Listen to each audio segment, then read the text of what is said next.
ప్రైజ్లో దేవుని నామానికి వందనాలు. ఈ పగటి వేళ ఉపవాస ప్రార్థన కూడికలో దేవుని యొక్క సన్నిధిలో కలిసి వచ్చి తీరడానికి దేవుడిచ్చిన భాగ్య తరగతిని బట్టి దేవునికి స్తోత్రం. ఉపవాసం అన్నది ఒక దేవుని బిడ్డ జీవితంలో అతి ప్రాధాన్యత చెందేది. దాంట్లో మనం పాలవాగస్తు పొంది తీరడానికి దేవుని యొక్క బిడ్డలుగా ప్రయత్నం చేసి తీరాలి. కేవలం ఒక పుస్తకంలో రాయబడిన కథ మాత్రం కాదు, ఇది వ్యక్తిపర జీవిత అనుభవంగా మారాలి. నేను చెప్పింది అర్థం కాలేదనుకుంటాను. ఉపవాసం కేవలం ఒక పుస్తకంలో రాయబడిన కథగా కాదు కానీ అనుభవంగా మారాలి. ఈ కాలంలో ఉన్న దేవుని యొక్క బిడ్డలు ఉపవాసం ఒక అనుభవంగా మార్చుకోవడానికి ఉన్న ప్రయత్నంలో తిరగాలి. లేకపోతే క్రైస్తవ్యంలో మనం ఏం చేయలేం, ఏ రీతి కలిగిన ఆత్మిక మేలులను అనుభవించలేము. హల్లెలూయా, హల్లెలూయా. అందుకే దేవుని యొక్క బిడ్డలు కాస్త కడుపుకి ఏమి ఇచ్చి తీరాలి, విశ్రాంతిని ఇచ్చి తీరాలి. లేదు ఇవ్వలేను, నేను మనగాడిని, నాకు చేత ఉంది, ఓకే నో ప్రాబ్లం, దేవుడు నీకు సహాయం చేస్తాను.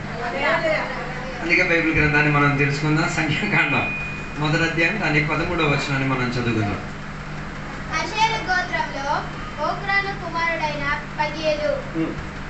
అక్కడ రాయబడిన మాటల్లో ఈ అషేర్ యొక్క వంశావళిలో అషేర్ యొక్క గోత్రానికి చెందిన వారి గురించి 2 పేర్లు అక్కడ రాయబడినట్టుగా మనకి కనిపిస్తున్నది. దాని 13వ వచనం చూస్తే, ఒకటి పెగియేల్, రెండోది ఓక్రాన్. 2 పేర్లు అక్కడ రాయబడినట్టుగా మనకి కనిపిస్తున్నది. మొదటిగా ఉన్న పేరుకి పెగియేల్ అన్న పేరుకి అర్థం దేవుని ద్వారా జరిగిన కొన్ని సంఘటనలు, ఈవెంట్స్ ఆఫ్ గాడ్. ఓక్రాన్ అన్న పదానికి అర్థం గాయపడినది, వేదన పడినది, దుఃఖపడినవాడు. ఈ 2 అర్థాలే అక్కడ ప్రాధాన్యతగా చెప్పొచ్చినట్టుగా మనకి కనబడుతున్నది. ఆత్మిక పోరాటములో దేవుని యొక్క బిడ్డలు కొన్ని విషయాలు మనం చేసుకోవాల్సినది ఏంటి తెలుసా? కొన్ని దేవుని ద్వారా జరిగిన కొన్ని సంఘటనలను ఏం చేయాలి? దేవుని యొక్క బిడ్డలు ప్రయత్నం చేసి తీరాలి. అంటే వారి జీవితంలో దేవుని ద్వారా జరిగిన కొన్ని ఈవెంట్స్, కొన్ని సంఘటనల నుండి తీరాలి. ఇది అడిగితే చాలా మంది దుఃఖపడతారు. నీ జీవితంలో జరిగినవన్నీ దేవుని ద్వారా జరిగిన సంఘటనలేనా? ఎవరు లేరు అనుకుంటా. ఒకసారి ఆలోచించి దేవునికి స్తోత్రం చెప్పాలి. మీ జీవితంలో జరిగినవన్నీ, నువ్వు అప్పుల పాలైపోవడం, రోగిగా అయిపోవడం, నీ పిల్లలు నీ మాట వినకపోవడం, నీ జీవితంలో ఏమీ బాగుపడలేని యొక్క స్థాయి కనబడలేకపోవడం, ఇవన్నీ దేవుని ద్వారా జరిగిన సంఘటనలేనా?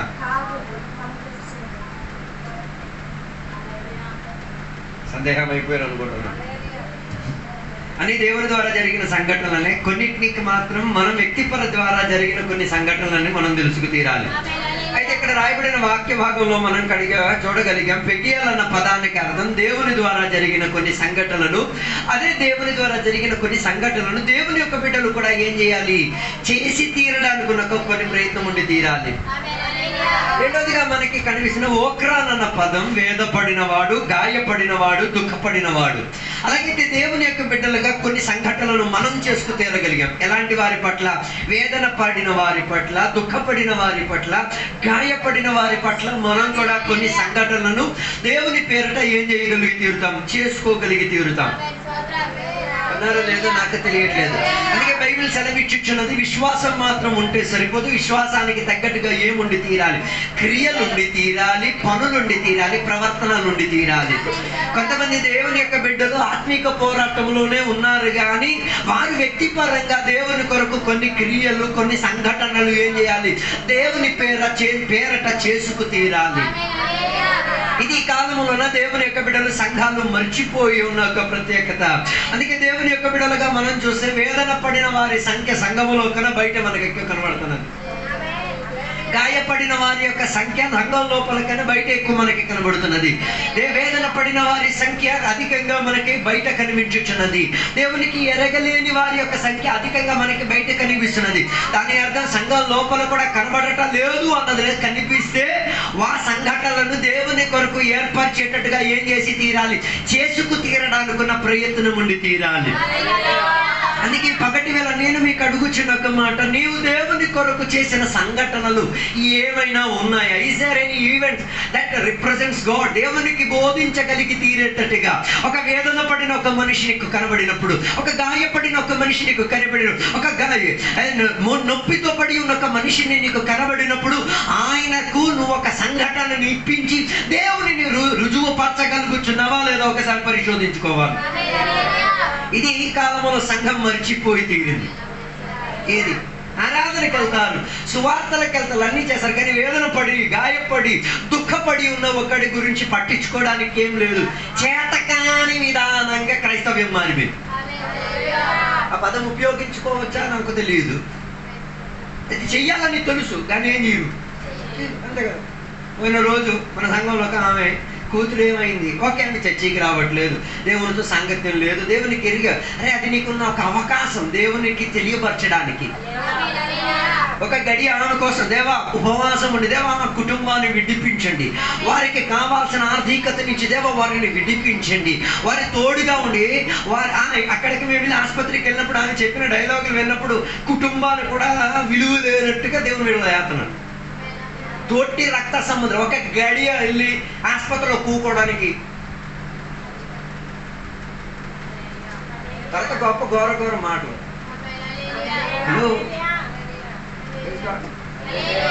హల్లెలూయా. ఆత్మిక పోరాటంలోనే ఉన్నాం, కానీ ఆ మనిషికి ఏ వేదన పడి ఉన్నా, దుఃఖపడి ఉన్నా, ఆసుపత్రిలో ఎలాంటి స్థితిగతులు, అసలు స్పృహ లేని స్థితిగతుల్లో ఉన్నప్పుడు నీవు ఏం కార్యం చేశావో ఆ వ్యక్తిని దేవునిని ఎరిగి తీరడానికి ఆ అవకాశం దొరికినప్పుడు కూడా నిర్లక్ష్యపరిచి తీరితే దేవుని కొరకు ఏ సంఘటనలు చేయగలిగి తీరుతాడు. హల్లెలూయా, హల్లెలూయా. అందుకే ఆ ఇంట్లో ఉన్న సభ్యులను చెప్పిన మాట, కుటుంబం ఉంటే ఏమండి, అన్నయ్య తమ్ముడు అని చెప్పేసి ఏం విలువండి. వేదన పడి ఉన్న సిచ్యువేషన్ లో ఒక్క రోజు కూర్చోడానికి ఒకడు కూడా లేని స్థితిగతిలో అది విన్నప్పుడు మనకి కూర్చోవాలనిపించింది. మరి మీకు ఆ స్పందన వస్తుందో లేదో మనకి తెలియదు. నేను చెప్పి రావడానుకున్న ఉద్దేశం అది మనకు దొరికిన ఒక అవకాశం. ఆత్మిక పోరాటంలో మనిషిని పొందుకు తీరడానికి, ఆ వ్యక్తి కొరకు మధ్యవర్తిని వహించి తీరడానికి. అందుకే దేవుని యొక్క బిడ్డలుగా కొన్ని సంఘటనలు ఎప్పుడు ఏం చేయాలి, మనకి దొరికే దానిని ఉపయోగించడానికి ప్రయత్నం దేవుని యొక్క బిడ్డల నుండి తీరాలి. మనం అధికంగా దేవుని బిడ్డలనే కాదు కలిసేది, దేవుని బిడ్డలనే కలిసిన, అన్యులనే కలిసిన మనం వారి బాధపడిన సిచ్యువేషన్ లో, వారి వేదన పడుతున్న పరిస్థితులు, రోగాల్లో ఉన్న స్థితిగతుల్లో నీ చేతుల ద్వారా కొన్ని సంఘటనలు నువ్వు జరిపించుకు తీరాలి. అలాగైతేనే ఆత్మిక పోరాటంలో నువ్వు గెలుపు సాధించగలిగేది. ఆత్మిక పోరాటంలో వాక్యానుసారంగా ఏదైనా గెలిచావు అని చెప్పుకు తీరడానికి ఏదైనా నీ జీవితంలో లాభం కలిగింది. లేకపోతే నీకు అన్యుడికి పెద్ద తేడా ఏం లేదు. నువ్వు తింటున్నావు, నువ్వు సంపాదిస్తున్నావు, నువ్వు వెళ్తున్నావు, దానికి దీనికి తేడా ఏంటిది? ఆడు తింటున్నాడు, నువ్వు తింటున్నావు, ఆడు సంపాదిస్తూ నువ్వు ఏంటి తేడా? తేడాలో ఉన్నది ఇదే. కొన్ని సంఘటనలు ఏం చేయొచ్చు, దేవుని యొక్క బిడ్డలుగా ఆత్మిక పోరాటంలో చేసుకోగలిగి తీరొచ్చు. దీనికి బాగా అర్థం చేసుకు తీరాలంటే మత్తయి సువార్తల పుస్తకం 25వ అధ్యాయానికి వచ్చినప్పుడే దాని గురించిన మంచి వివరణ మనకు వచ్చి తీరేది. 34వ వచనం నుంచి కిందకి చదవాలి.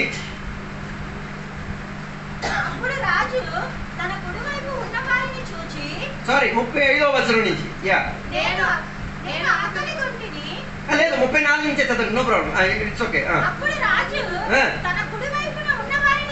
చూచి ఓకే చాలు. అక్కడ చదివిన వాక్య భాగంలో దేవుని ద్వారా ఆశీర్వదింపబడిన వాళ్ళు చేసుకోవాల్సిన ఒక పద్ధతి. మత్తయి సువార్త 24వ అధ్యాయం గురించి చదివితే అది ఇశ్రాయేల్ ప్రజల యొక్క గురించి రాయబడిన ఒక సంఘటన గురించి మనకు అక్కడ కనిపించుచున్నది. ఇశ్రాయేల్ ప్రజల యొక్క ఎప్పుడు సంఘం భూలోకం నుంచి ఎత్తబడిన తర్వాత ఇశ్రాయేలీయుల కొన్ని కాలగడియలో వారికి విమోచన గురించి ఉన్న ఒక ప్రణాళిక గురించి అక్కడ రాయబడినట్టుగా మనకి అక్కడ కనిపించుచున్నది. అయితే అక్కడ ఉన్న దాంట్లో ఉన్న ప్రత్యేకత కలిగిన 34వ వచనం చెప్తున్నమాట. ఆశీర్వాదం కలిగిన దేవుని విడుదల చేయాల్సిన పని ఏంటిదో చూడండి. మీ కొరకు సిద్ధపరచబడిన రాజ్యమును స్వతంత్రించుకొనుడి. నేను ఆకలిగొంటిని, మీరు నాకు భోజనం పెట్టితిరి. తప్పిగొంటిని, నాకు దాహం ఇచ్చితిరి. పరదేశినై ఉంటిని, నన్ను చేర్చుకుంటిరి. దిగంబరునై ఉంటిని, నాకు బట్టలిచ్చితిరి. రోగినై ఉంటిని, నన్ను చూడవచ్చితిరి. చెరసాలలో ఉంటిని, నా యుద్ధకు వచ్చితిరని చెప్పును. అందుకు నీతిమంతుని ప్రభువా, ఎప్పుడు నీవు ఆకలిగొని ఉండుట చూచి ఆహారం ఇచ్చితివి. నీవు తప్పికొని ఉండుట చూచి ఎప్పుడు దాహం ఇచ్చితివి. ఎప్పుడు పరదేశమై ఉండుట చూచి నిన్ను చేర్చుకుంటిమి. దిగంబరై ఉండుట చూచి బట్టలిచ్చితివి.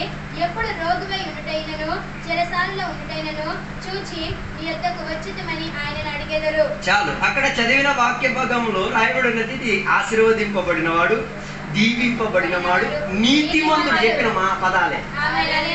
అర్థం కాలేదు అనుకుంట. ఈ కాలంలో అక్కడ దేవుని బిడ్డలదే కదా చెప్పి, ఎప్పుడు నేను అక్కడ దిగంబరు. ఈరోజు వచ్చినప్పుడు ఎంతమంది దిగంబరు మీరు చూసారు? పట్టించుకోలేదు, పట్టించుకోరు కూడా. మన క్రైస్తవం ఎక్కడితో చచ్చిపోయింది, అర్థం కాలేదు. నీతిమంతులు చెప్తున్నాక మాట, నువ్వు ఎప్పుడు దిగంబరుగా మాకు కనబడ్డావు, నువ్వు ఎప్పుడు ఆకలితో మాకు కనబడలేదా? మనం పట్టించుకోలేదండి. హలో, ఇవన్నీ సంఘటనలు. దేని కొరకు? నీకు పరిచయం చేయడానికి ఉన్న సంఘటన, ఆత్మీక విడుదలిప్పించుకోవడానికి ఉన్న సంఘటన, దేవుని యొక్క నామాన్ని గణపరచుకోవడానికి. మనం దానిని ఏం చేసాం? నిర్లక్ష్య పరిచయం చేసి వెళ్ళిపోయాం. అర్థం కాలేదు అనుకుంటా.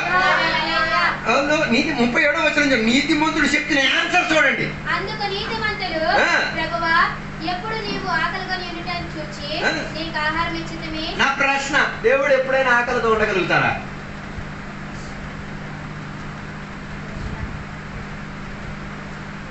నన్ను తాకితే నా కన్నుగుడిని తాకినట్టు అంటున్నారుగా. ఎవడైనా ఏదైనా అంటే నన్ను తాకో, నన్ను తాకితే నువ్వు ఎవరిని తాకినట్ట. అలాగే నువ్వు ఆకలితో ఉన్నప్పుడు ఎవరు ఆకలి ఉన్నట్ట. నువ్వు వస్త్రహీనతతో ఉంటే ఎవరు వస్త్రహీనతతో ఉన్నట్ట. నువ్వు గాయపడి ఉన్నప్పుడు ఎవరు గాయపడి ఉన్నట్టు. అర్థం కాలేదు. హలో,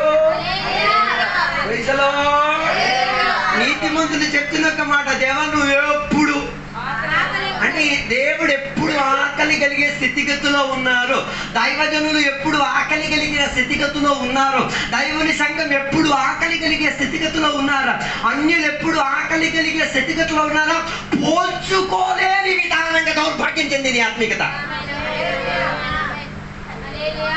ఆలోచించి ప్రయత్నం చెప్తే చాలు.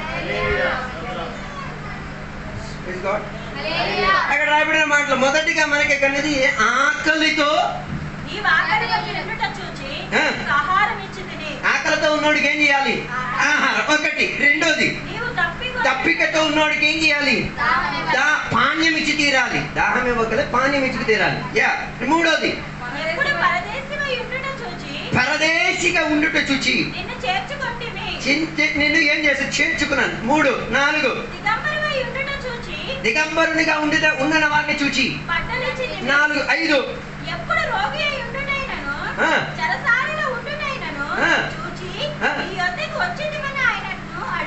రోగి. నెక్స్ట్ ఇంకొకటి చేరసాల. మీరు కనిపిస్తుంది చేరసాల. ఈ 6 విషయాలు అక్కడ రాయబడింది. ఒకటి ఆకలితో ఉన్నవాడికి, రెండోది తప్పికతో ఉన్నవాడు, మూడోదిగా ఏమై ఉన్నాడు? అన్యుడిగా పరదేశిగా ఉన్నవారు, నాలుగోదిగా దిగంబరునిగా ఉన్నవాడు, ఐదోదిగా రోగిగా ఉన్నవాడు, ఆరోదిగా చేరసాల. ఆకలితో ఉన్నవాడు పక్కకి ఎలాగో అన్నం పెట్టేస్తాం, ఓకే. దప్పికతో ఉన్నవాడికి ఎలాగో దాహం తీర్చేస్తాం, ఓకే. అన్యుడికి ఏం చేస్తాం?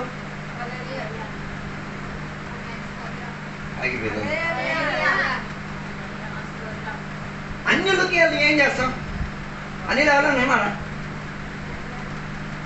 ఎవరు? అదే మంది. నీ ఇంట్లో ఎంతమంది అయ్యింది? నీ కుటుంబీకులు కాక పడుకున్న లెక్కలు పెంచు. అంటే ఆ ఇల్లు ఎవరి కోసం అంకితం కాదు, పరదేశుల కొరకు అంకితం కాని ఇల్లు. రాలే. ఒకడు అర్ధరాత్రి అయ్యాడు, తెలుసు వీడికి మళ్ళీ ఇంటికి వెళ్ళే అంత సిచ్యువేషన్ కాదని తెలుసు కూడా ఆయన ఇంట్లో నుంచి తోలేసి దేవుని పెట్టడం. అదే కాలే, ప్రైజ్లో రాలే. ఒకరోజు మోహన్ గారు మేము అందరం కలిసి ఎక్కడికి వెళ్ళి విజయనగరం వెళ్ళాం. ప్రార్థన ముగించి వచ్చేసరికి ఎంత అయింది? రాత్రి 2:30 అయ్యింది. అది ఫ్యామిలీతో సహా మా ఇంట్లో పడుకోండి. లేపేసి ఇంటికి వెళ్ళిపోమని చెప్పే గుండె ధైర్యం ఉంది ఎవరికి? ఆ ఫ్యామిలీకి. వాళ్ళ ఇల్లు అక్కడ దగ్గరే. లేచి వెళ్ళిపోవడం అని మేమేం చేయలే, ఎందుకు చెప్పలేదు. అప్పుడున్న సిచ్యువేషన్లో వారు పరదేశి కలిగే స్థితిగతిలో ఉన్నారు. వాళ్ళకి ఇబ్బంది కలిగే ఒక స్థితిగతి. వాళ్ళకి అది ఏమై తీరుతుంది? అయ్యో మళ్ళీ ఇక్కడి నుంచి లేచి నేను అక్కడికి వెళ్ళాలా, నాకు వాళ్ళకి వెళ్ళాలని ఆశ ఉన్నా మాకు పంపించాలన్న మనస్తత్వం లేదు. ఇలాంటి కేరింగ్ ఎప్పుడేం చేశారు? చేయడానికే ఇష్టం లేదు. రాలే. నువ్వు ఈ ఊరు నుంచి ఇంకొక ఊరికి వెళ్ళినప్పుడు నీకు తెలుసు 800 ఇచ్చుకొని హోటల్లో ఉంచుకోవాలి. అప్పుడు నీకు తెలియలేదు ఒక మనిషి ఇంటికి వెళ్ళి ఎలా భిక్ష పడుతావు. ఒక్క రాత్రి నేను ఎక్కడ నువ్వు 7 చేస్తా కదా నీకు అక్కడ ఇచ్చేది. రాదు పోయినా నాకు ప్రాబ్లం ఏం లేదు. నీ ముందు ఎందరో పరదేశులు కనబడ్డారు. నేను అడిగేది నీ ఇల్లు ఎందరి కొరకు తెరవబడి ఉంది? ప్రార్థనలు అభిషేకాలని మాట్లాడి అందరూ నీ ఇంట్లో పడుకున్నారు. ఒక 10 మంది సేవకులు ఈ 20 సంవత్సరాల్లో.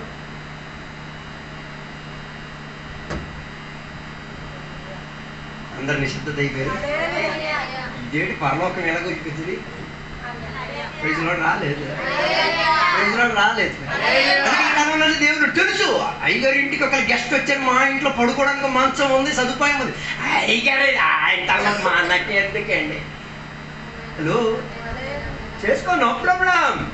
కానీ అది నీకు దొరికే అవకాశం. అది దేనికి? దేవుని యొక్క సంఘటనలను వివరించి తీరడానికి, దేవుని యొక్క నామాన్ని గణపరచి తీరడానికి. అందుకే కదా బైబిల్ గ్రంథంలో రాయబడిన ఒక సేవకుడు ఆ త్రోవను నడిచిన విధవరాలైన స్త్రీ ఏం చేసిందో తెలుసా?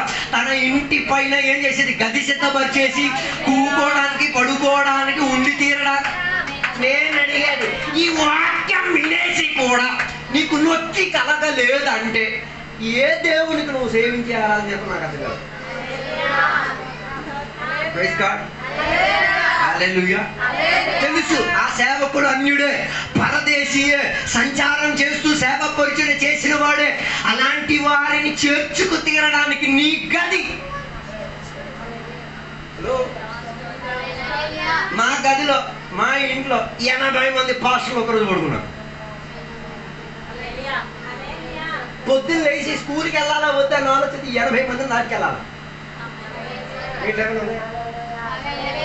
ఒకళ్ళు వస్తేనే రైల్వే స్టేషన్ పంపించే, ఓ బాబా పబ్లిక్ ప్రాపర్టీ. రాలే. నేను నీకు అడిగి ఎలాంటి స్థాయిలో ఉన్నవారికి నీటి సదుపాయం కలిగినప్పుడు అవతల ప్యానల్ తినేస్తావు. అంతే కదా. నీకు అవసరం కలిగేటప్పుడు అవతల ఉన్న మనిషి ప్రాణాలు తినేసి మరి. ఈరోజు నేను నీకు అడిగేది, ఇది నీకు ఒక సంఘటన. దేనికి? దేవుని యొక్క నామాన్ని వివరించి తీరడానికి. నేను అడిగేది, ఎందరికి నీవు చేర్చుకున్నావు? ఎందరికి నీ ఇంట్లో స్థలం ఇచ్చి తీరావు? ఎందరూ నీ మంచంలో కూర్చొని దేవునికి కనపరిచారు? ఎందరూ నీ మంచంలో కూర్చొని ఈ కుటుంబాన్ని దీవించునుగాక అని చెప్పే పదవుచ్చరింపు దొరికి తీరడానికి ఎన్ని సంఘటనలు నువ్వు తెరిచావు? దేవుడు ఇల్లు ఇచ్చి కూడా రుణం చేర్చలేండి దేవుని మీద. ప్రార్థన చేసి నీకు ఇల్లు దొరికింది, కానీ ఇల్లు మాత్రం ఎవరికి ఎవరు? అద్దెడిగేసే లాభం పొందారు. రాలే. హలో, నీ ఇంటికి ఒకడు ఆకలిగా వచ్చినా ఆయనకి ఆహారం దొరికి తీరాలి. నీ ఇంటికి ఒకడు తప్పికగా వస్తాడికి పానీయం దొరికి తీరాలి. నీ ఇంటికి ఒకటి సదుపాయంలో ఉండడానికి సదుపాయం లేకుండా అన్యుడిగా పరదేశిగా వచ్చినప్పుడు ఆయనకేమిచ్చి తీరాలి? నీ ఇంట్లో ఉన్న సామగ్రికి అవకాశం ఇచ్చి తీరాలి. లేకపోతే నువ్వు ఆశీర్వదింపబడిన వాడని చెప్పేసి ఏమర్థం? నువ్వు దీవింపబడిన వాడని చెప్పేదాకా ఏమర్థం? నువ్వు దేవుని ద్వారా నీతి మంత్రుడయ్యావని చెప్పేదాకా ఏమర్థం ఉంది? నేను చెప్పేది, నువ్వు దుష్టుడు కన్నా హీనమే. అందుకే కదా ధనవంతుడు లాజరు కథ గురించి అందరం బోడు. నాకు ఆ ధనవంతుడు బాగా నచ్చుతాడు. అలాంటి దేవుని బిడ్డలు కాస్త ఉన్నా బాగుంది. మీ గడపలో ఒక కుష్ఠరోగిని పడుకోబెట్టే దేవుని బిడ్డ చెప్పండి. పోనీ ఇంట్లో పడుకోబెట్టే. ఇదే మన స్టేజ్, ఆత్మీయతలో ఉన్న స్టేజ్. రోగిగా ఉన్న ఒక మనిషిని కూడా అయింది. తర్వాత ఏ దేవుణ్ణి స్తుతించి ఆపండి, దేవుని స్తుతించడం అని. Hello, praise Lord. అదే మాకు అడగండి, మా ఇల్లు అందరి కొరకు ఏమైంది? ఓకే, రోగిగా ఉన్న ఒక్క మనిషి వచ్చి 2 రోజులు పడుకున్నా ఆ మంచం గించం మొత్తం కడిగితే అది వేరే విషయం. అది కడుగుతాం, అది కడగమని మనకు ఏం లేదు, కడుగుతాం. కారణం ఏంటిది? తన శారీరక స్థితిగతి మనకు రోగగ్రస్తిగా ఏం చేయకూడదు, మార్చుకోలే. ఒక అంత రోగైపోయి దేవుడికి ఆరాధన చేసే స్థితిగతి ఏమక్కర్లేదు. హల్లెలూయా, హల్లెలూయా. అందుకే ఆత్మిక పోరాటంలో ఇలాంటి సంఘటనలు దేవుని బిడ్డలు ఏం చేయాలి? ప్రయత్నం చేయాలి. పరదేశులుగా ఉన్నవాడు, అక్కలతో ఉన్న వాడు, ఒకడికి ఉండడానికి సదుపాయం లేదు, ఒకడికి ఏమిచ్చి తీరాలి? నీ ఇల్లు దేవుని కొరకు తెరవబడి తీరాలి. నీ కంచం, మంచం, నీకున్న సకల సామగ్రి ఏమై తీరాలి? మాస్టర్ గారికి మంచం ఇచ్చి నేను నిలబడుతున్నాను, ఓకే, వెరీ గుడ్, నాకు ప్రాబ్లం ఎట్లేదు. ఇది నీకు దొరికే సంఘటన దేవుని వివరించడానికి, దేవునికి కనపరచడానికి నీకు దొరికిన సంఘటన. ప్రైజ్ లార్డ్, హల్లెలూయా, హల్లెలూయా. నువ్వు పరదేశిగా వెళ్ళినప్పుడు నీకు ఇవన్నీ అర్థమవుతాయి. ప్రైజ్ లార్డ్, హల్లెలూయా, హల్లెలూయా.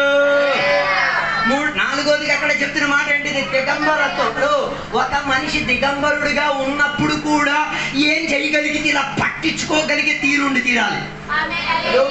ఒకటి బట్టలు చిరిగిందంటే అది కుట్టించి కొత్తది కొనబెట్టగలిగే స్థాయిలోకి మనస్సు ఏమై తీరాలి? ఆత్మిక స్పందన ఇచ్చి తీరాలి.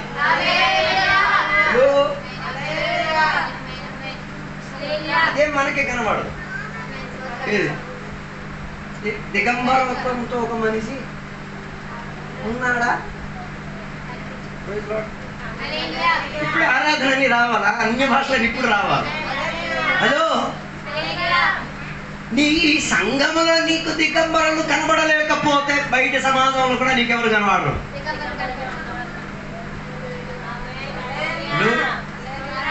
హల్లెలూయా, హల్లెలూయా. దిగంబరులకు ఏమిచ్చి తీరాలి? బట్టలు ఇచ్చి. దాని అర్థం నువ్వు కొనుక్కొనిచ్చేంత స్తోమత నీకు ఉన్నది నువ్వు ఇవ్వగలగడానికి నాకు మనస్తత్వం ఉంటే చాలు. కొందరిని నేను చూసాను, బట్టలు దానం చేస్తారు, కుట్టేసేవారు, సిరిగింది అలాగే ఇచ్చేస్తాడు, ఆడ కాలంకి ఇసిరేస్తాడు. నా కాలేజీలో నేను చదివిన సందర్భంలో ఒక 2 బాక్సుల బట్టలు ఉన్నాయి, ఉతుక్కోలేక పక్కకి పడేసారు. అవన్నీ తీసుకొచ్చి ఉతికించేసి ఇస్త్రీ చేసేసి బాగు చేసి ఇచ్చాం. అందరికి కాలానికి వద్దురా బాబు, ఉతికేసి పోతే పోని, గంట గడియ సమయం కదా, 80 రూపాయలు 90 రూపాయలు పోతే పోయింది కదా, దానికి ఖర్చు పెట్టి ఇచ్చేది ఎవడో ఒకటి వేసుకుంటాడు కదా. ఎవడిదో ఒక శరీరం కప్పబెట్టి తీరడానికి, ఎవడిదో ఒక శరీరంలో చలి కాచుకు తీరడానికి, ఎవడో ఒకటి దేవా ఆడు బాగుండి తీరాలా, దేవా ఆడి కుటుంబం చల్లగుండి తీరాలా, ఆ కుటుంబం దేవునికి కనపరిచే ఒక కుటుంబం చెప్పి పదం నీవు చేసిన సంఘటనల మూలంగా జరగాలి.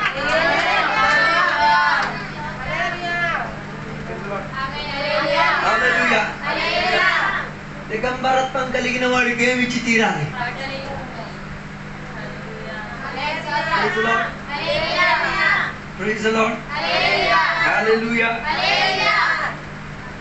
తర్వాత చెప్పిన ఒక మాట, దిగంబరులు అయిపోయిన తర్వాత చెప్పిన మాట, రోగిగా ఉన్న వాళ్ళకి ఏం చేయాలి? మనం ప్రార్థన అని చెప్పేసి కొట్టాం. రోగులకి ప్రార్థన చేయాలి. నో, రోగులకి ప్రార్థన మాత్రం సరిపోదు. They need care. వారికి ఏం కావాలి? పరిచర్య కావాలి. హలో, కేరళ మొన్న వెళ్ళినప్పుడు పాస్టర్ గారు ఓహో గొప్పగా నెగ్గేస్తున్నారు. ఆ హాస్పిటల్లో డాక్టర్ దగ్గరికి చూపించడానికి వెళ్ళి అక్కడే కాంట్ రేసి ఏం చేశారు? ఉమ్మేశారు. పాస్టర్ గారు ఏం చేశారు? కళ్ళు మూసారు. తీసుకెళ్ళిన పాస్టర్ గారు ఏం చేశారు? కడిగి శుభ్రంగా ఉంచారు. రాలేదు. ఈ పాస్టర్ గారు కూడా వెళ్ళిపోవచ్చుగా. ఒక విశ్వాసి హాస్పిటల్లో ఉన్నారు. బాత్రూమ్కి ఇంకా వెళ్దాం, ఇంకా వెళ్ళే సిచ్యువేషన్లో రోడ్డు అంతా అయిపోయింది. భార్య శుభ్రంగా జంప్ అయిపోయింది. భార్య కానీ అక్కడ ఉన్న సంఘ కాపరి మాత్రం చూస్తూ ఆయనకి ఏం చేశారు? పరిచయం చేశారు. హలో, హల్లెలూయా. మనం అభిమానం చేస్తాం. రోగి దగ్గరికి నేను గొప్ప ప్రార్థన చేశాను, బాబా ప్రార్థన వెరీ గుడ్, పరిచయం చేస్తాడు. ప్రార్థన నువ్వు కూడా కాదు, సాధన కూడా వచ్చి చేసేస్తాడు, కానీ ఏం చేయలేడు. రోగిగా ఉన్న స్థితిగతుల్లో ఒక్కడికి ఒంటరితనం అంటే ఏటో వాడికి అర్థమవుతుంది. హల్లెలూయా చెప్పలేదు. హల్లెలూయా. ఇవన్నీ సంఘటనలు దేనికి? దేవుని వివరించడానికి, దేవుని వ్యాఖ్యానపరచడానికి, దేవుని గురించి ఉన్న గొప్పతనాన్ని తనకి ఏం చేసింది చూపించి తీరడానికి ఉన్న సంఘటన. రోగిగా ఉన్నవాడికి ప్రార్థన మాత్రం సరిపోదు, ఆయనకి ఏం కూడా కావాలి? ఆయనకి పరిచర్య కూడా కావాలి.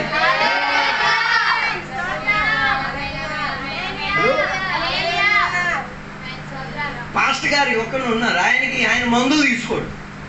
క్రీస్తుని అంగీకరించినట్టుగా ఆయన ఒక సిద్ధాంతం తీసుకున్నాడు, ఏంటి? మందులు తీసుకున్నాను. ఆయనకి డయాబెటీస్ ఎక్కువ అయిపోయి కాళ్ళల్లో ఒక పుండు అయిపోయింది. ఇప్పుడు నుంచే చెప్పడం స్టార్ట్ చేసి, కాళ్ళల్లో ఏమైపోయింది? ఒక పుండు అయిపోయింది. ఒక గొయ్య తవ్వి మట్టి పాతి పెట్టడానికి అంత కొవ్వు అంత కన్నం అయిపోయింది. ఆ విశ్వాసాలు బట్టి దేవునికి స్తోత్రం. చాలా మంచి అభిషక్తులైన విశ్వాసం. పాస్టర్ గారి కోసం దూది, పాస్టర్ గారి కోసం బెట్టడింది, పాస్టర్ గారి కోసం అన్ని సామాగ్రి ఎప్పుడు రెడీ చేసుకొని పట్టుకొని తిరుగుతున్నారు. పాస్టర్ గారు వాక్యం చెప్పేట్లు ఘోరగా దూకి గెంతి వాక్యం చెప్పి అయిపోయిన తర్వాత వేదన పడి వచ్చిన సిచ్యువేషన్ లో సంఘస్థులు వచ్చి ఏం చేసి తీరేది? వారికి పరిచయం ఇచ్చి బాగు చేసి కడిగి మళ్ళీ దూదిలో పెట్టేసి అలా పరిచర్య చేసి సేవకుడికి వాక్యాలు వినేవాడు. మన సెటప్లని వేరే సెటప్లే. ఎప్పుడు వస్తారో ఎప్పుడు పోతారో కూడా తెలియదు. మన సంఘం గురించి వేరే వాళ్ళు మనకెందుకు? తెలుసు పాస్టర్ గారికి పరిచయం ఇచ్చి ఆయనకే ఉన్నారు కదా, డబ్బు ఆయన చేశారు, ఓకే నో ప్రాబ్లం. నువ్వు అలా చెయ్యలేనుమునా నీకు దొరికిన ఒక సంఘటన ఏమైతే నీ చేతలారా నిష్ప్రయోజనమై తీరింది. అలా నువ్వు ఆత్మీయతలో ఓడిపోయావు, ఆత్మీయతలో దిగంబరత్వంలోకి వెళ్ళిపోయావు, ఆత్మీయతలో దేవునికి ఎరగలేని స్థాయిలో. పాస్టర్ గారికి చేస్తే కదా పక్క విశ్వాసికి చేసేది, పక్క విశ్వాసికి చేస్తే కదా ఇరుగుంటోడికి చేసేది, ముందుంటోడికి చేసి వెనక్కింటోడికి చేసేది. నాకేం కర్మ, నాకేం తలనొప్పి, ఓకే కూర్చో నో ప్రాబ్లం. హల్లెలూయా. రోగిగా ఉన్నవాడికి ఏం దొరికి తీరాలి? వైద్యం దొరికి తీరాలి, చికిత్స దొరికి తీరాలి. దానికి నీకున్న పాత్ర. డాక్టర్ కాబట్టి చేసేయాల్సిన పరిచయం నువ్వు చేయాలి. నువ్వు చేసేసి వచ్చి సాక్ష్యం చెప్పాలి. నేను ప్రార్థన చేయడం మాత్రం కాదు, పరిచర్య కూడా. లేకపోతే మాకేం అవసరం? శనివారం రోజు నిద్ర కూడా మన పూరా సువార్త చేసి మళ్ళీ మీలాగా కుక్కి తినేసుకోరు. నేనైతే తినకుండా మొత్తం సువార్త చేసేసి మొత్తం తిరిగేసి ఒక పక్క శారీరక వేదనలున్నా గుర్తొచ్చేది ఏంటో తెలుసా? ఆమెకి పరిచయం ఇచ్చి తీరడానికి ఏమి నేను రెడీ అయి ఉన్నాను, నేను సిద్ధమై ఉన్నాను. నా దౌర్భాగ్య స్థితిగతి కాదు, నా శారీరక స్థితిగతి బలహీనత కాదు, దీనికన్నా మెప్పింపు చెంది ఎక్కడి నుంచి ప్రయాసపడి అక్కడికి వెళ్ళి ప్రార్థన చేసి ఆమెను కలిసి పరామర్శించి మాట్లాడి సలహా ఇచ్చి కావాల్సినవన్నీ అందింపజేసేసి తిరిగి మళ్ళీ సుఖంగా వచ్చామా?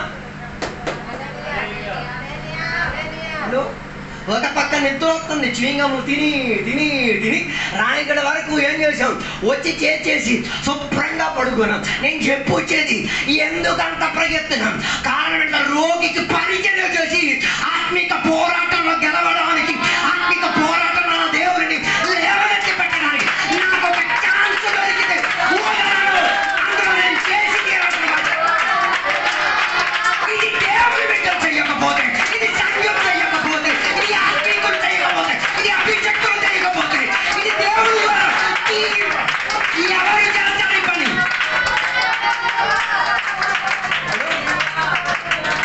ఓకే తొలి జరిగిపోయింది, నో ప్రాబ్లం. ఎక్కడి నుంచి జరగకుండా చూసుకోండి.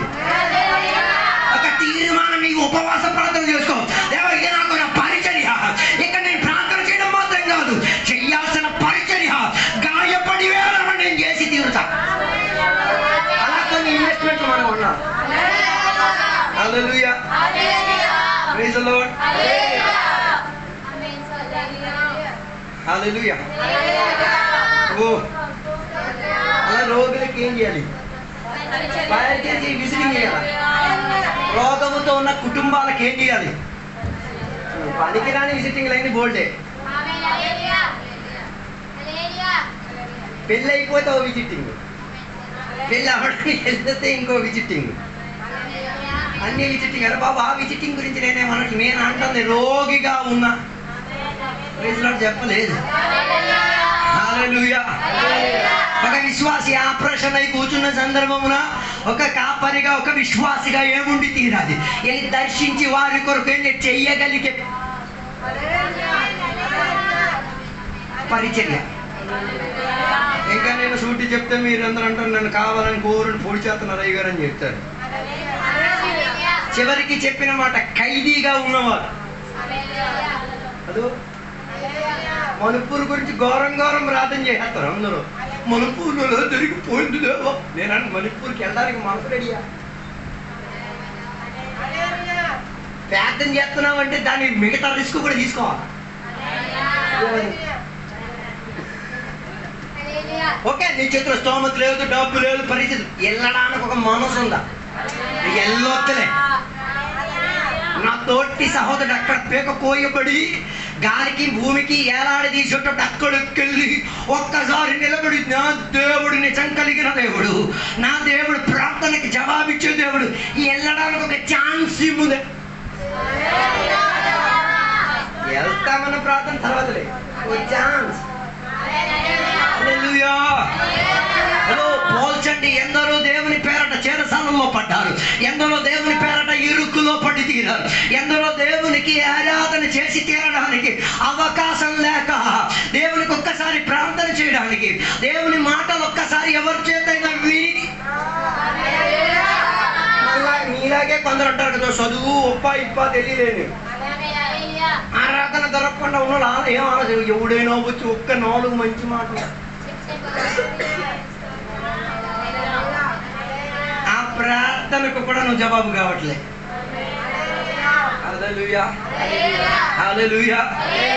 హల్లెలూయా. Praise the Lord. అభిషేక్తులే, నీతిమంతులే, యథార్థవంతులే ఎప్పుడు ఇలా ఉన్నారు అని అడగడం కాదు, ఉన్న సిచ్యువేషన్ ని అర్థం చేసుకొని ఏం చేయాలి? ఖైదీగా ఉన్న వారిని ఏం చేయాలి? విడిపించుకు తీరడానికి.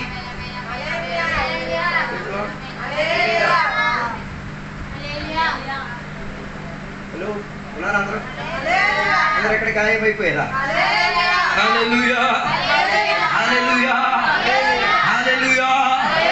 దేవుని పేరట ఖైదీలైన వారి సంఖ్య అధికం, దేవుని పేరట అవమానం పడిన వారి సంఖ్య అధికంగా ఉన్నారు. వారిని పట్టించుకు తీరడానికి ఏమై ఉండి తీరాలి? దేవుని యొక్క బిడ్డల మనస్తత్వం తెరవబడి తీరాలి, హృదయం స్పందింపబడి తీరాలి.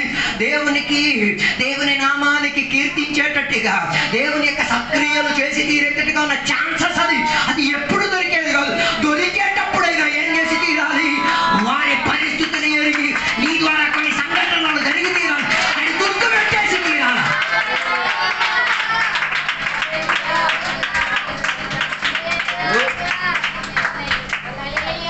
కొన్ని సంఘాలు, కొన్ని ఇళ్లలో భర్త పంపించిన ఆరాధనకి, భార్యకి మాత్రం ఆరాధన చేయాలని, ఆరాధన చేయడానికి ఆస్తుంటుంది, కానీ భర్త ఏం చేయడు, పంపించడు. అలాంటి సందర్భం ఏమేమి ప్రార్థన, ఎవరో ఒక్క విశ్వాసిని పంపించడు.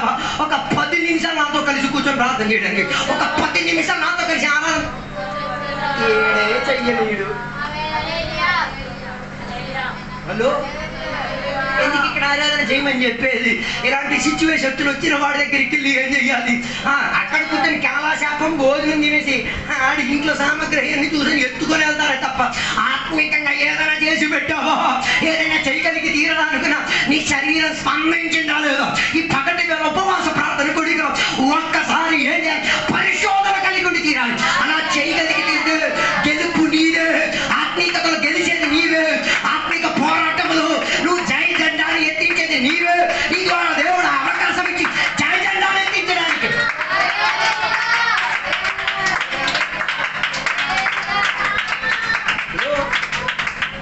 ఇది నేర్పించడానికే దేవుడు భూలోకానికి వచ్చింది. లేకపోతే మాకేం తలనొప్పి, సొంత ఊరు విడిచిపెట్టి ఇక్కడికి రావడం. నిన్న కూడా ప్రార్థన చేయాలి, వెళ్ళిపోమంటే ఈరోజు రాత్రి ఇప్పుడే వెళ్ళిపోతాం. వద్దమ్మా వెళ్ళిపో అని చెప్పి ఇప్పుడు కారణం ఏంటిది? ఆ నీతి కలిగే ఫ్రూట్ దొరకలేనప్పుడు వెళ్ళిపోవడం వ్యవస్థ కదా. మీరు చెట్టు వేసారు, చెట్టుకి ఫలం లేదు, ఎన్ని సరువు వేసినా ఎన్ని సత్తు వేసినా ఎంత వేసినా ఏమి ఇవ్వట్లేదు. మరి మంచి వ్యవసాయకుడు కదా, ఎందుకు రాబో విధానం ఎవరికో శాప ఏమైనా దొరుకును, ఆకులైనా దొరుకును, ఎవరికైనా కర్ర అయినా దొరుకును, ఎవరికైనా నేనైనా దొరుకును అని చెప్పి వదిలేసి వెళ్ళిపోతారు. అర్థం కాలేదు. ఆలోచించండి, అన్ని దేశాల నుంచి పరిచర్యకు వచ్చిన సేవకులు ఎందుకు బెయిలిపోయింది?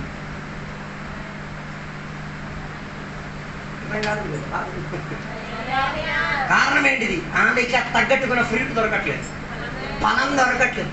అంతేకాదు మీరు పని చేయడానికి వెళ్ళి జీతం దొరికి మళ్ళీ వెళ్తారు. మీ పని మీరే వెళ్ళాలంటే మేము వెళ్ళగలిపోతాం. హలో హలో రాయగడలో ఎందరో మిషనరీలు వచ్చారు, ఒరిస్సాలో ఎందరో మిషనరీలు వచ్చారు. అదే దేవుని పేరట ఎందరో ఇండియాకు వచ్చారు. వారి సొంత దేశం ఊరు అన్ని విడిచిపెట్టి ఒక ఖైదీగా వచ్చి 4 గోడల మధ్య ఒదిగిపోయేటప్పుడు కూడా వారి పరిచర్యకి ఏం కనబట్లే, ఫలపూర్ణత కనబడలేనప్పుడు వాళ్ళు చేసే పని ఏంటో తెలుసా? ఏ ఖైదీగా ఎక్కడుండడం కన్నా ఎక్కడి నుంచి విడుదల పొంది వెళ్ళిపోవడం మేలు అనుకోండి. చెప్పి వెళ్ళేటప్పుడు ఒక పక్కన చెప్పు, దేవా ఇలాంటి వాళ్ళకి మార్చడం నా వల్ల కాదండి, మీరే చూసుకోండి. ఆశీర్వదించి కాదు ఆయన వెళ్ళేది. వేదన పడి గాయపడి తొక్కుపడి ఎక్కడి నుంచి వెళ్తున్నాడు. మళ్ళీ నువ్వు దాన్ని మోసుకోవాలంటే ఆ వేదనని ఆనందంగా మార్చుకుని దాన్ని మోసుకోగలిగి తీరేది. అర్థం కాలేదే. ఆంధ్రాలో ఉన్న ఆత్మీయతకు ఒరిస్సాలో ఉన్న ఆత్మీయతకు తేడా మీరు చూడండి. ఆంధ్రాలో కనీసం 4 కిలోమీటర్కి ఒక చర్చి అని మీకు కనబడుతుంది, 100 కిలోమీటర్ కూడా ఒక చర్చి కనబడుతుంది. కారణం ఏంటి? ఇంట్రెస్ట్ లేదు. అక్కడైనా ఆంధ్రాలో 6కి ఇంట్రెస్టెడ్, వీధికో చర్చి అయిపోవాలి, ఇంటికో చర్చి అయిపోవాలి. దానికోసం ప్రయాసపడడానికి, ఖర్చు పెట్టడానికి, ఖరీదించుకు తీరడానికి మనుషులు రెడీగా ఉన్నారు. కానీ ఇక్కడ మనుషులు దాని కొరకు ఏం లేదు. ఎప్పుడు రిసీవింగ్ ఏమి వేస్తారు అవతల పాకెట్ మొత్తం. హలో నేను అడిగే మాట, ఖైదీగా ఉన్న వారికి ఏం దొరికి తీరాలి? విడుదల దొరికి తీరాలి. ఈరోజు నేను అడిగేది, నీ పాస్టర్ గారు ఖైదీగా నీ కొరకు అయ్యా, నువ్వేం విడుదల ఇచ్చావు? నీ తోటి సంఘస్థుడు నీ కొరకు ఖైదీ అయ్యాడు కదా, విడుదల ఏమిచ్చావు? నీ కొరకు నీవు దేశం పట్ల ఖైదీగా అయ్యా, ఈ దేశానికి విడుదల ఏమిచ్చావు? ఇంకా నువ్వు ఖైదీగా మారిపోయాడు. కుల వ్యవస్థితి వల్లగా మావారు మావారు మావారు రాజవారం ఎగ్గొట్టేసి మావారు మావారు. హలో ఏం నెచ్చుకొచ్చుతున్నావు? హలో ఖైదీగా ఉన్న బిడ్డలకు ఏమి ఇచ్చి తీరాలి? విడుదల ఇప్పించుకు తీరాలి. అది జరిగేది నీ పట్లనే. అందుకే కదా సతీన సమగ సహగమనం ఉన్న కాల తరగతిలో దేవుని బిడ్డలు దాని వ్యతిరేకంగా ఏం చేయగలరు? ప్రార్థన చేయగలిగారు, ఆరాధన చేయగలిగారు, పోరాడగలిగారు. వాక్యం బోధి ఆ సతీ సగమనం అన్న ఆ చర్యనే ఏం చేసేసారు? ఆపేశారు. హలో 1 రోజు 2 రోజుల్లో జరిగిన పాత్రలు కాదు.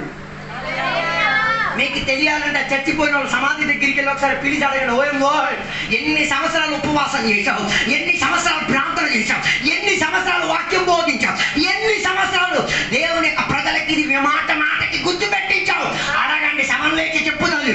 నాయనా ఖైదీగా ఉన్న వారికి విడుదల పెంచుకుంటున్నాడు. ఆయన కాల ప్రయాసపడ్డాడు, ఆయన కన్నీరు ప్రయాసపడింది, ఆయన కరెంటు ప్రయాసపడింది, ఆయన శరీరం.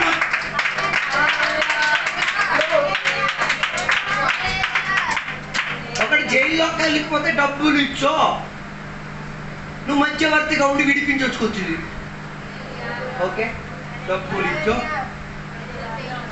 విడిపించుకోవచ్చు. ఓకే, కానీ ఆత్మీయతలో ఉన్నాడు ఒకడికి కుల వ్యవస్థతో చచ్చిపోయి ఉన్నాడు. అది కులం కులం కులం కులం కులం కులం కులం కులం. నేను చెప్తే నువ్వు ఎన్నిసార్లు వాక్యపంచలు చేస్తావు, నువ్వు ఎన్నిసార్లు ప్రార్థన చేస్తావు, నువ్వు ఎన్నిసార్లు ఉపవాసం లేవా? కుల వ్యవస్థ కాదు బైబిల్ అంగీకరించేది. దానిలోంచి ఆ ఫలానా సహోదరుడు ఆ సహోదరి ఆ కుటుంబం విడుదల వచ్చి తీరాలి. వాళ్ళు ఖైదీగా ఉన్నారు.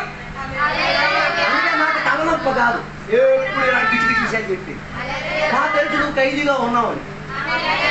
చేరసాలలో ఏకా చేరసాలలో కొలమన్న చేరసాల లోపల ఒదిగింపబడి ఉన్నాం. అది నీ ఆత్మీయతను తినేస్తామని, అది నీ కుటుంబంలో సాతానికి పనిచేయడానికి అవకాశం. అందులోపల నీ ఆత్మిక స్వభావం రాక శారీరక స్వభావం బయటకు వచ్చి నువ్వు ఒక శారీరక మనిషిగా ప్రవర్తిస్తాం. అది కనబడినప్పుడు ఆత్మీకుడు మౌనం పాటించలేని కారణం ఏంటో తెలుసా? పోరాడుతున్నాడు నీకు ఖైదీ నుంచి విడుదల పెట్టి.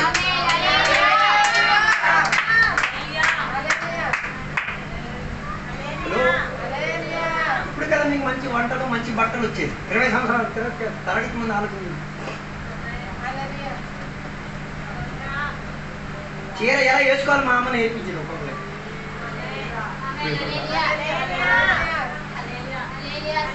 ఉన్నారో లేదో నాకు తెలియట్లేదు.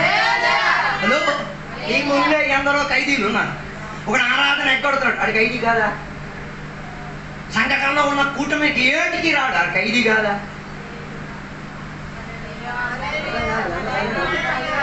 ఉపవాసం చేయడం తెలుసు, తెలియకుండా చేయట్లే, ఖైదీ కాదా?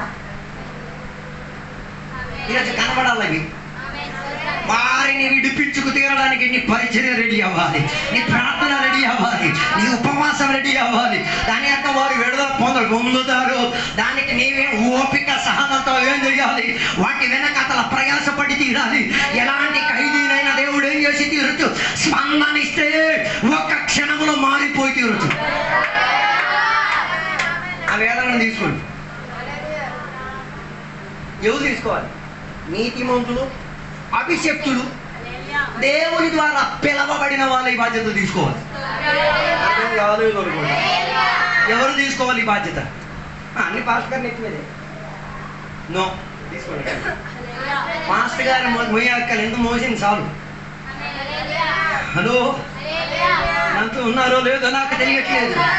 అందుకే మన ఇల్లు కొందరికి ఏం చేయాలి? విడుదలిప్పించే ఇల్లుగా మన ఇల్లు మారి తీరాలి. మన స్తోత్ర యాగం కొందరికి విడుదలిప్పించేటట్టుగా, మన అన్య భాషలు కొందరికి విడుదలిచ్చేటట్టుగా, మన వాక్య పరిచయం కొందరికి విడుదలిప్పించేటట్టుగా, మన ప్రార్థన ఆరాధన ఒకరికి విడుదలిప్పించేటట్టుగా, ఆడ ఖైదీగా ఉన్న సంఖ్యలో ఏమై తీరాలి? నీ ప్రార్థన ఆరాధన ఉపవాసముల మూలముగా ఏమై తీరాలి? ఇరిగి తీరాలి, నలిగి తీరాలి, బద్దలై తీరాలి. ఆయన స్వేచ్ఛ పొందిన విడుదల హస్తముతో వచ్చింది.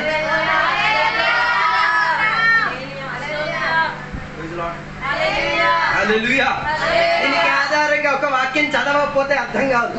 యాకోబు పత్రిక 1వ అధ్యాయం 27వ వచనం చివరి మాట. యాకోబు పత్రిక 1వ అధ్యాయం 27వ వచనం చెప్తున్న మాట మీరు చూడండి. తండ్రి అయిన దేవుని ఎదుట పవిత్రమును నిష్కలంకమునైన భక్తి ఏదనగా దిక్కులేని పిల్లలను, ఓ లార్డ్, విధవరాండ్రను, ఓ లార్డ్, ఇబ్బందిలో పరామర్శించుటయు, ఇహలోక మాలిన్యము తనకు అంటకుండా తన్ను తాను కాపాడుకొనుటయునే. ఓ లార్డ్. మళ్ళీ ఒకసారి చదువుతారా? 27వ వచనం. తండ్రి అయిన దేవుని ఎదుట పవిత్రమును ఓ లార్డ్ నిష్కలంకమునైన భక్తి ఏదనగా. వెయిట్ మనం చెప్పేస్తాం భక్తి ఏంటి? వాట్ ఈస్ భక్తి? చర్చికి రావడం భక్తి, అలా చేయడం భక్తి. భక్తి అంటే అక్కడ క్లియర్గా చెప్తున్నారు. ఆ భక్తిలో ఏముండి తీరాలి? ఓ లార్డ్. ఏముండకూడదు? కలంకం ఉండకూడదు. రెండోది ఏముండాలా? పరిశుద్ధత ఉండాలి. ఓకే. తర్వాత చేసిన పని దిక్కులేని పిల్లలను, విధవరాండ్రను వారి ఇబ్బందిలో పరామర్శించుటయు. ఓ లార్డ్. ఇహలోక చాలు. ఎవరెవరు? 2 కేటగిరీ. దిక్కు, రెండు విధవరాండ్రలు. విధవరాలంటే దిక్కు లేరు అంటే దిక్కు లేదు. ఏంటి జరగాల? ఏం చేయాలి? తోచడం. ఈ 2 కేటగిరీలో ఉన్న వాళ్ళకి వారికి ఏం చేయాలి? వారికి ఏమిటి? వాళ్ళకి దిక్కు లేని వాడు మన ఇబ్బంది ఏంటిది? వాడు ఎట్టుకెళ్ళాలా వాడికి తెలియదు. ఓకే. రెండోదిగా విధవరాలు, ఆమెకి ఎవరు లేదు, మగ దిక్కు లేదు. ఓకే. అలాంటి వాళ్ళు ఉన్నారా? లేదు.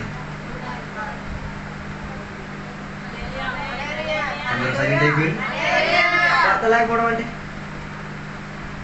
ఆత్మిక నాయకుడు లేకపోవడం, ఆత్మికతలు బోధించిన వాడు లేకపోవడం, దేవుడు లేకుండా ఉండి జీవించిన వాడు. అలాంటి వాళ్ళు చెప్పచ్చా? హలో, నా ఇష్టం నా కష్టం అన్నాడు. హలో, అలాంటి వారికి ఏం చేయాలి? పరామర్శించడం అంటే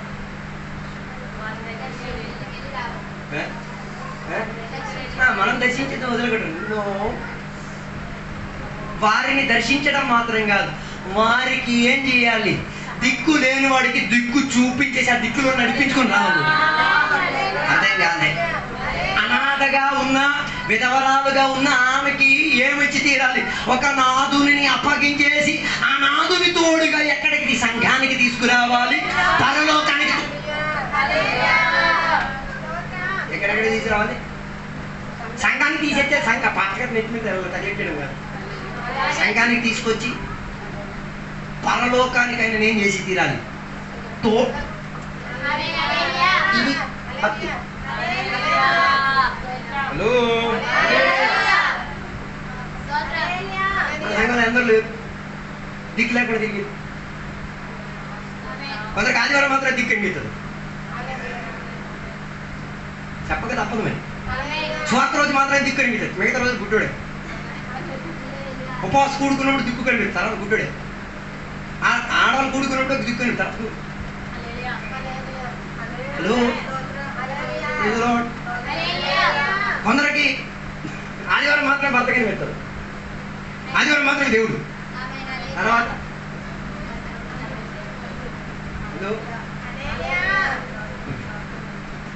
ఉన్నారో లేదో నాకు తెలియట్లేదు. హల్లెలూయా. This is religion. ఇదే భక్తి. ఓకే, ఇలా చెయ్యలేకపోతే ఏమవుతుందో చూడండి. చివరి మాట, ఇది చెయ్యలేకపోతే ఏమంటుంది?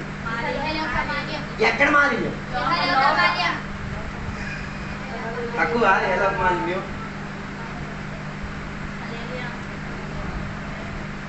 అర్థం కాదు. తొక్కు తక్కువ, లోకానికి కొన్న తొక్కు తక్కువ.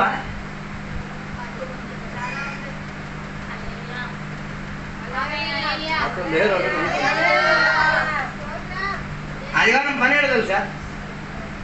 అయ్యగారి వాక్యంతో సీపుతో తొడవడమే పని. తొక్కే ప్రతి కూడికి ఇక్కడ రావాలని చెప్పే కారణం తొక్కు ఎక్కువ.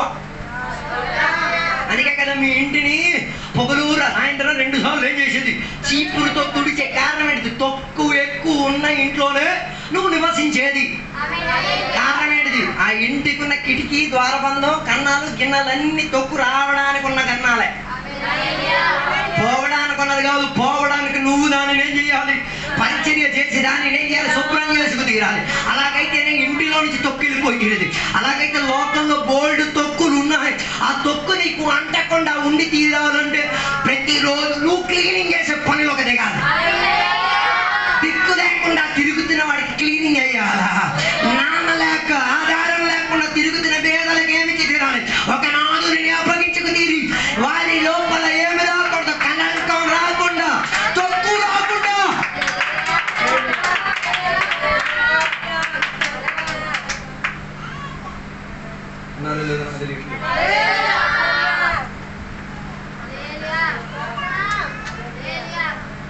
ఇది భక్తి.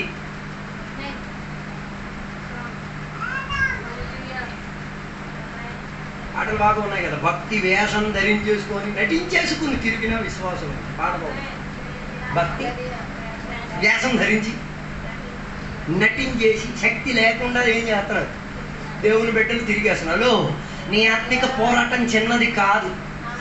ఇది బోధించడానికి ఎంత వివరించింది నేను ఆరాధన చెప్తే విడుదల. నువ్వు చేయాల్సిన పని కూడా నువ్వేం చేయాలి? ఆరాధన చేస్తూనే చెయ్యాల్సిన పని చెయ్యడం వలన ఎక్కడెక్కడో శుభ్రమవుతున్నది నీకు తెలియట్లేదు, ఎక్కడెక్కడో బాగైపోతున్నది నీకు తెలియట్లేదు, ఎన్నెన్నో కుటుంబాలు చక్కబడిపోతున్నది నీకు తెలియట్లేదు, ఎందరో దిక్కులేని వాళ్ళు దిక్కుకు వచ్చేస్తారో తెలియట్లేదు, ఎందరో అనాథులుగా తిరిగిన వాళ్ళకి నాదులుగా తిరుగుతున్నారు.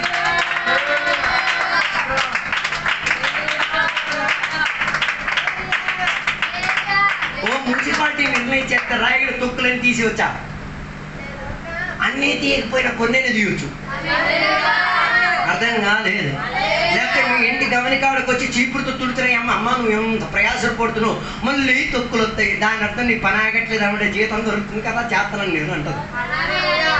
ఆయన ఉద్దేశం జీతం దొరుకుతున్నది అనేది. కానీ దేవుని బిడ్డల జీవితం జీతం కాదు. ఆత్మిక పోరాటంలో గెలుపు సాధిస్తా. ఆత్మిక పోరాటంలో నేను గెలవడం మాత్రం కాదు, నా తోడుగా ఉన్న పార్టీలో ఉన్న ప్రతి ఒక్కడు గెలిచే చివరి ఒక్క వాక్యం చదివితే ముగించేస్తాను. 1 కొరింథీ పత్రిక 9వ అధ్యాయం 19వ వచనం. పౌలు గారు చెప్పిన భాష ప్రయోగం చూడండి. నేను అందరి విషయము స్వతంత్రుడనై ఉన్నాను. ఓ లార్డ్, ఎక్కువ మందిని సంపాదించుకొనుటకు అందరిని నన్ను నేనే దాసునిగా చేసుకొని. మళ్ళొకసారి చదువు, మనకి కొద్ది క్లారిటీగా అర్థం అవ్వాలి. నేను అందరి విషయంలో స్వతంత్రుడనై ఉన్నాను. I am free. ఫ్రీ అంటే స్వతంత్రుడు. మీకు ఎలా చెప్తే అర్థం కాదు. షాప్కి వెళ్తారు, ఇది కొంటే ఇది ఫ్రీ. ఏది నీకు కావాల్సింది ఇదే, కానీ కంపెనీ చెప్పి నీ ఇదేం చేసుకో. నువ్వు ఇదే మాత్రం నీకు ఇదేమంటది. నేను కూడా వస్తాను రా బాబా, నేను ఫ్రీయే. అర్థం కాలేదు. ఇప్పుడు పౌలు గారి భాషాంతరం అర్థం చేసుకోండి. తన పరిచర్య అందరి కొరకు ఫ్రీగా వచ్చేయడానికి ఉంది. అర్థం ఆగమ్మా, మనం స్పీడ్గా వెళ్ళిపోతే మొత్తం రచ్చలో అయిపోతుంది. ఆయన పరిచర్య ఎలా ఉంది? ఉచితంగా ఉంది. ఎక్కడికి రావడానికైనా రెడీ, ఎవరు ఇంట్లో పరిచయం చేయడానికైనా రెడీ, ఏ పని చేయడం. మనం భోజనం పెట్టేట మొక్కలు పెట్టేట వీడికి ఏ జబ్బు ఉన్నట్టు. నువ్వు పోయి ఎవరికొని ఆ పైసాకు ఉపకారం లేదు. నువ్వు భోజనం పెట్టను, నువ్వు ఆడి పెట్టావు, నువ్వు డైలర్లు పట్టుకో. అర్థం కాదు, అర్థం కాదు. అంత కలిసి అది ఫ్రీ కాదు. ఆ పరిచయం మాకు అసహ్యకరలేదు. ఏది పెట్టినా ఉచితంగా పుచ్చుకోగలిగే మనసు.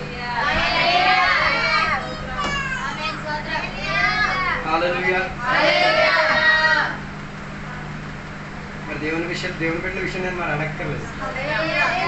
హలో, ఏది ఇచ్చినా ఫ్రీ పుచ్చుకుంటారు. పాత డొక్కు బండి ఒకటి ఇస్తారు, కొత్తదికి ఎత్తుకెళ్ళిపోయి ఊరంతా చెప్పే తిరిగేస్తాం. పాత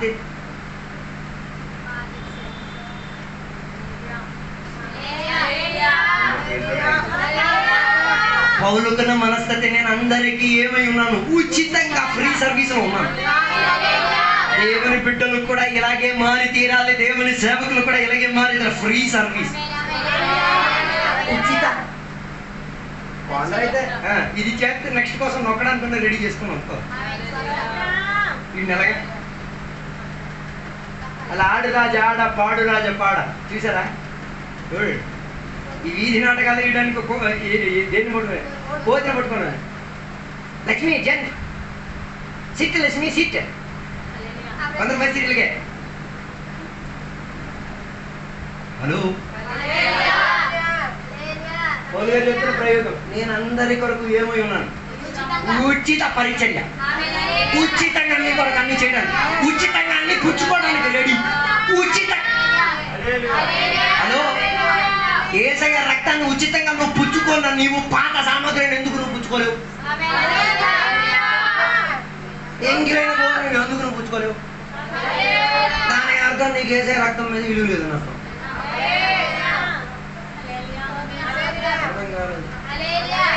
నీకు సుఖపెట్టడానికే కాదు, వాళ్ళు సుఖపడాలి. అర్థం కాలే. ఏ కారణం కూడా సొంత సుఖం కొరకు, సొంత సుఖం కొరకు ఏమైంది చేస్తారు. పౌలు అలా సుఖం కాదు, త్యాగమనో భావం. ఇప్పుడు చదువుకుని 19వ వచనం. నేను అందరి విషయము స్వతంత్రుడనై ఉన్నాను, ఎక్కువ మందిని సంపాదించుకొనుటకై అందరికిని నన్ను నేనే దాసునిగా చేసుకొంటిని. అందరి కొరకు నేనే ఏమైపోయాను? స్లేవ్ అయిపోయాను, బానిస అయిపోయాను. అంతే కదా? అయిగా మీకు బానిసే కదా. నువ్వు ఫోన్ చేసినప్పుడు అలా రావాలి, బానిసగా. అర్థంగా రాలేదనుకో, ఊరల్లా తిరిగి చెప్పుతావుగా. రాలేదు మా ఇంటికి, ఆ ఇంటికి వెళ్తావు. ఇండైరెక్ట్గా నువ్వు ఆయన ఏం చేసావు?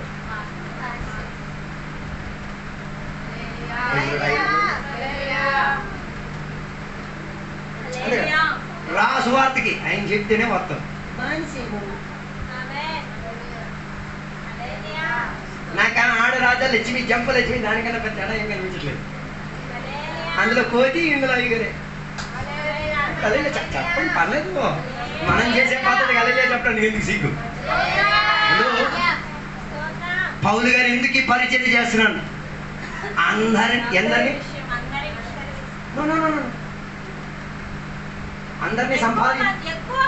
ఎక్కువ ఎందుకు అయ్యారు స్లేవ్ అవుతున్నారు, బానిస అవుతున్నారు, లక్ష్మి అవుతున్నారు. నాడు రాజా ఆడు దేనికి? సంపాదించడానికి. అర్థం కాలేదు. అయ్యగారు తన ప్రెస్టీజ్ని వదలగొట్టేసి, తన సిద్ధాంతాలను వదలగొట్టేసి, తనకున్న అన్ని విషయాలను వదలగొట్టేసి ఆడు రాజా ఆడు, పాడు రాజా పాడు, జంపు రాజా జంపు అక్కడానుకున్న కారణం నిన్ను బాగుపరచడానికి, అందరూ దేవునిలో ఏమై తీరడానికి, వచ్చి తీరడానికి ఆయన పడే ప్రయత్నం వ్యర్థం కాదు.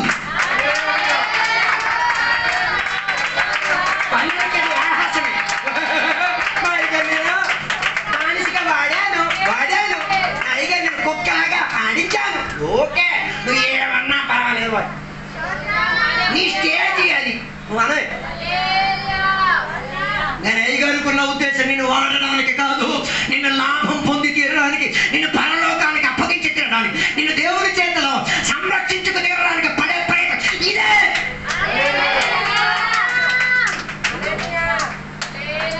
దానికోసమే పౌలు ఏమైపోయాడు? దోసలు అయిపోతే బాగా వాడేస్తాం కదా. అర్థం కాలేదు. ఒక్క కథ చెప్పేసి ఆపేద్దాం. ఒకటికి ఒక కొండ దొరికింది. ఆ కొండలో ఒక ప్రత్యేక దెయ్యం ఉంది. మామూలు ఊహించుకోవాలంటే ఓ ప్రత్యేక దాన్ని ఎలా రుద్దితే ఏ పని చేయమన్నా చేస్తాడు అని. ఇది ఒక కుర్రోడికి దొరికింది. ఆడ పత్ర కొట్టేసరికి ఏడవడో బయటకు వచ్చాడు. చెప్పండి సార్, నేను మీకోసం ఏం చెయ్యాలి? అడగండి పలా. అల్ల అక్కడ తెప్పేసి వచ్చాడు. అల్ల అక్కడ కాలం కట్టి వచ్చాడు. అల్ల అక్కడ బాగు చేసి పొలం దున్నేసి అన్ని పనులు చేశాడు. ఆడి పని ఎప్పుడు పని అడగడం, వీడి పని ఇవ్వడం. చివరికి వీడికి ఎవరైనా పిచ్చెక్కించేస్తున్నాడు. రా బాబా, వీడి పిచ్చెలకైతే బాగోదు. వీడికి ఒక రాడ్ ఇచ్చేసి అలా కుక్కలు కదా దాని తోకలకు పెట్టేసాడు. దాన్ని రెడీ చేయి. వీడు ఎల్లుడు మరి తిరిగి రాలే. ఇక నెక్స్ట్ చెప్పబోయేది వినేసరికి అదే ప్రైజ్లో అయిపోతాయి. పాస్టర్ గారు కూడా ఎలాగ కదా ఇబ్బంది పెట్టేస్తున్నారు. అన్ని విషయాలకు రావాలి, కొన్ని విషయాలకి రాట్టేసి కూర్చోబెట్టదు.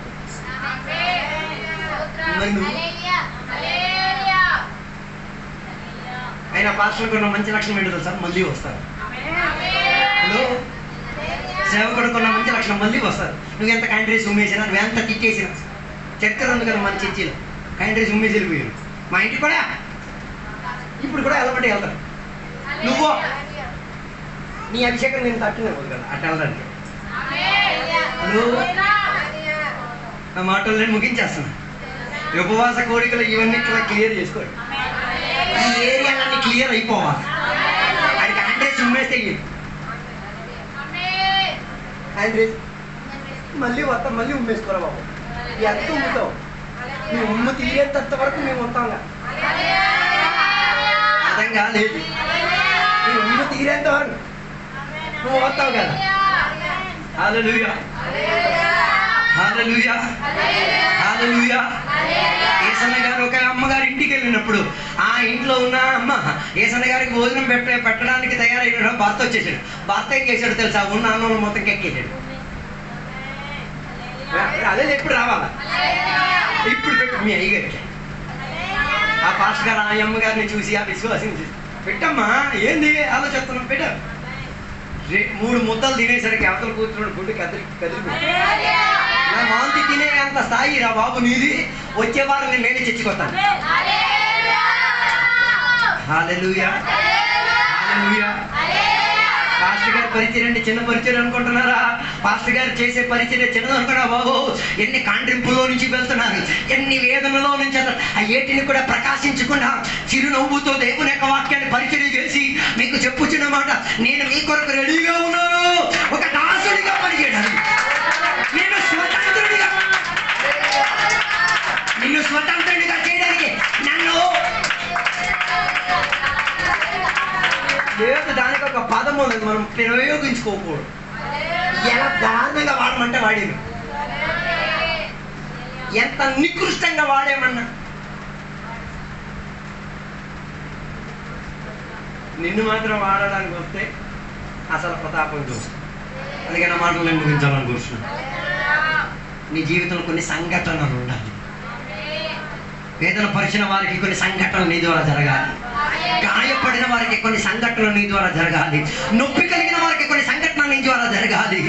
రోగిగా ఉన్న వారికి కొన్ని సంఘటనలు నీ ద్వారా జరగాలి. ఆకలితో ఉన్న వాడి పట్ల కొన్ని సంఘటనలు జరగాలి. తప్పికతో ఉన్న వాడి పట్ల కొన్ని సంఘటనలు జరిగి తీరాలి. దీనులుగా ఉన్న వారికి కొన్ని సంఘటనలు జరిగి తీరాలి. ఖైదీగా ఉన్న వారి పట్ల కొన్ని సంఘటనలు జరిగి తీరాలి. దేవుని బిడ్డగా ఉన్న కొందరికి పట్ల నువ్వు సంఘటనలు కొన్ని చేసి తీరాలి. విశ్వాసిగా ఉన్న కొందరి పట్ల కొన్ని సంఘటనలు చేసి, అన్యుల పట్ల కొన్ని సంఘటనలు చేయాలి. అలా ఆత్మీయతలో గెలుపు సాధించు. ఈ వాక్యాలను దేవుడు మనల్ని అందరినీ కూడా దీవించును గాక.